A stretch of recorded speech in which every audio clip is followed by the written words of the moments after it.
From a slayer to a statue, here's your look at the brand new McFarlane Toys Demon Slayer Tanjiro Kamado posed figure.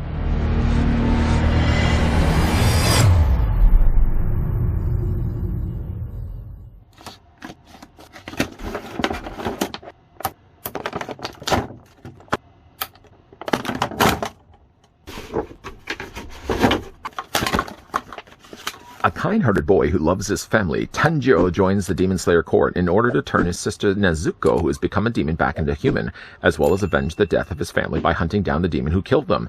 He has an acute sense of smell, which enables him to identify weak spots in demons or other opponents he battles. This posed figure stands 12 inches tall and features Tanjiro's iconic look from the Demon Slayer anime series. I suspect we'll be getting down to the details of this Demon Slayer statue in a moment. First, though, let me throw out a big thank you to the folks over at McFarlane Toys that did provide this sample of the brand new Demon Slayer Tanjiro Kamado posed figure. We can have a look in this review. By saying it's a posed figure sort of indicates that it has moving parts to it, but it's actually just a statue. That being said, though, let's grab the tape measure just to see how tall this stands.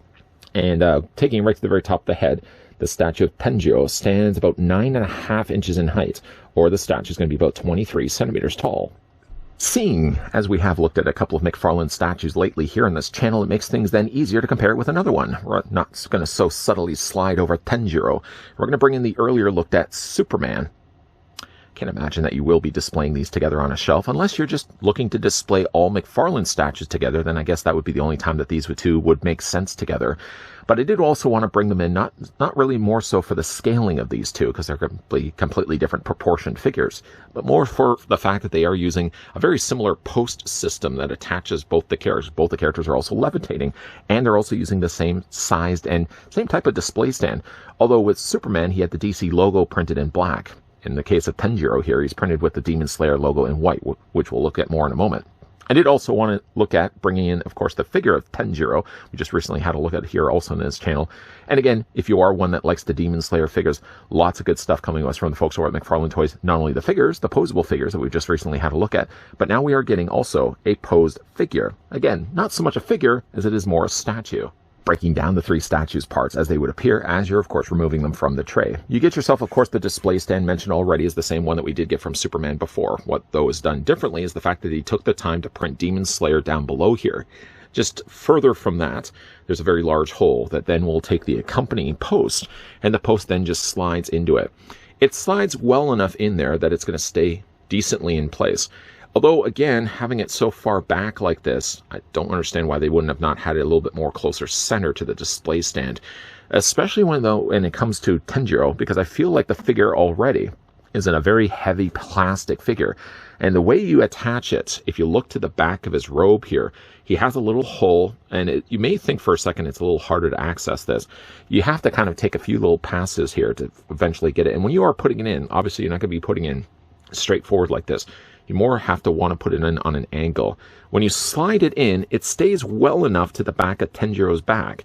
The thing that concerns me, though, is still when you're looking at the post being this far back on the display stand, and then you're taking a character that's heavy, especially heavy further like this forward, I feel like it's going to start to add stress to not only the place where it connects, but also to the place where it connects on the back of the display base.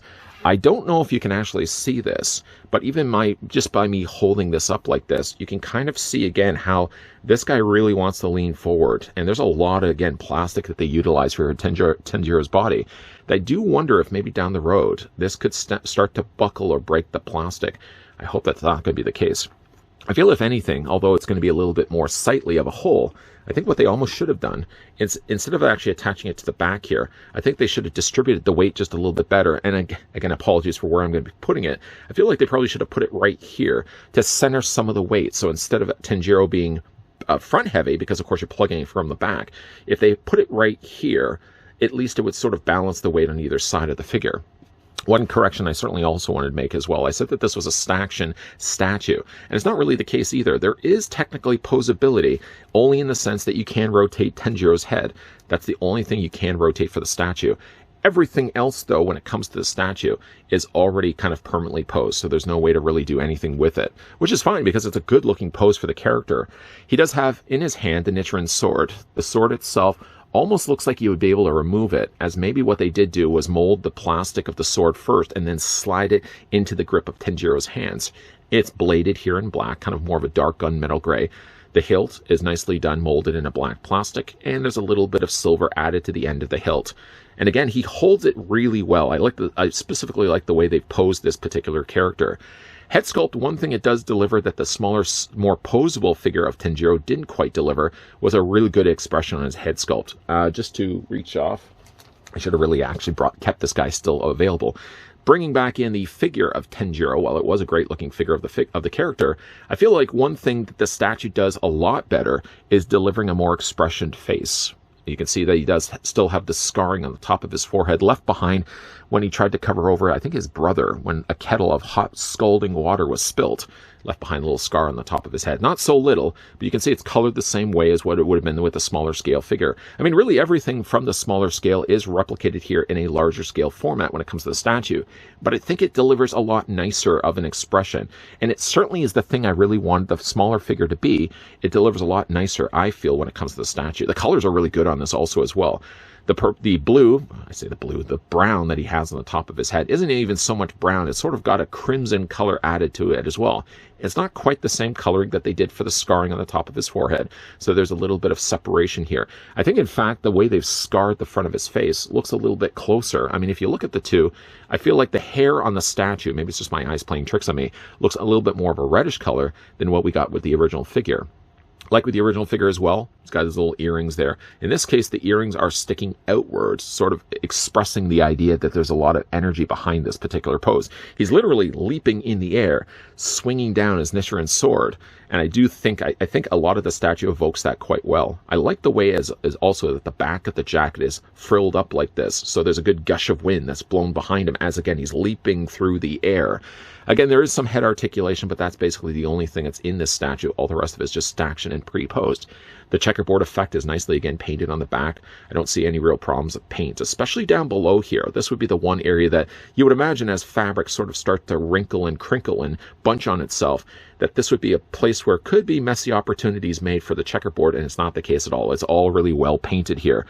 The statue itself does have, again, for his outfit, the brown inside there. So the top of his top is brown with some additional silver added in there as well.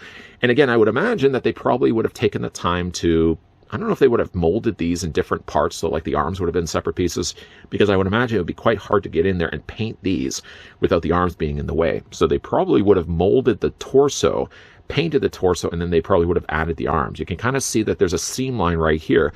It's not a seam line necessarily to move the arms, but I think it's more there to when it came to assembling the figure together. One thing also with this particular figure, I don't know if you can actually see it. Hopefully you guys are able to see it. Unlike the smaller figure, this one actually does have a sheath on the side of his belt. Not one, of course, to store the Nichiren sword is permanently in place, but the idea, at least the suggestion is made, that he could holster the sword if he ever wanted to.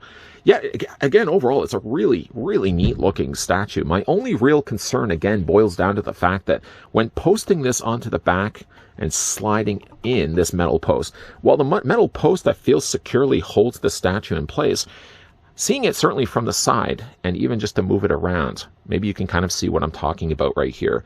I feel like there's maybe too much weight forward on the statue. I think, at least unlike the Superman, which he did appear too far back, I think, on the display stand, I think by having him at least lunging forward like this, Tanjiro, I think, fits well for the display stand that he's hovering above. But my only real concern, again, was the amount of weight that they actually used to this piece. It's a really heavy statue for it being plastic. And I think the one place where it may start to give me problems is not necessarily where it's posted to the top just underneath his jacket, but rather instead where it's posted down below. There is technically only just a cut bit of plastic that's kind of holding everything together. I hope there's going to be some strength, some longevity to it, because I'd hate to have the bottom part of that snap while holding Tanjiro in place. For fans of Tanjiro Kamado, or specifically the Demon Slayer anime series, just know that the posed figure of Tanjiro is available as of right now in stores or online. And the price point for this guy is pretty good. He's $42. Most of the online sites that I've seen this guy circulating around is $41.99. So he's about a penny short of being $42.